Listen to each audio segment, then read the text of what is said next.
Samantala, matapos mabisto nung nakaraang linggo, abandonado na ngayon ang tinaguriang sekretong selda sa Station 1 ng MPD sa Tondo, Maynila.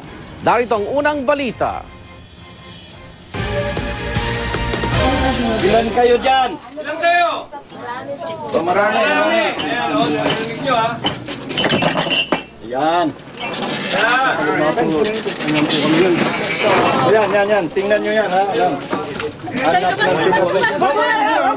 Makipot, madilim at walang ventilasyon. Ganyan ang estado ng tagong kulungan sa loob ng Manila Police District Station 1 sa Tondo, Maynila. Matapos itong mabisto sa inspeksyon ng Commission on Human Rights nitong April 27. Sa loob nito, natagpo ang nagsisiksikan ang 7 lalaki at 2 babae. Ngayon, ganito na ang itsura ng opisina ng tinaguriang sekretong selda. Wala na ang mga gamit sa loob at tuluyan ng inabandona. Hinarangan na rin ito ng mga kahoy. At kung dati, ganito ang hinaing ng mga nakakulong. Pagdating ko po rito, pinapamin po nila ang pilit, tapos kinuryente po ako.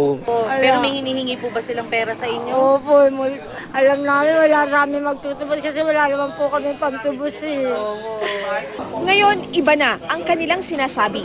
Ano yung sinasabi niyo nung una na na hinihingan kayo? Ay hindi po, wala po ako sinasabing ganun dahil hindi ko naman po alam kung magkano yun namin eh. So sinasabi niyo ngayon hindi naman kayo hiningan ng kahit anong halaga? Oo, hindi po. Nauna nang itinanggi ng inalis na hepe ng Station 1 na si Superintendent Robert Domingo ang paratang ng pangingikil. Hindi rin daw sikreto ang kulungan dahil nadadalaw naman ng kanilang mga kaanak ang mga nakakulong. Ayon sa PNP Internal Affairs Service, pagkasibak sa serbisyo ang parusa kapag napatunayang nagkaroon ng paglabag ang mga tauhan ng MPD Station 1 kaugnay ng sikretong kulungan. Para sa unang balita, Victoria Tulad, reporting.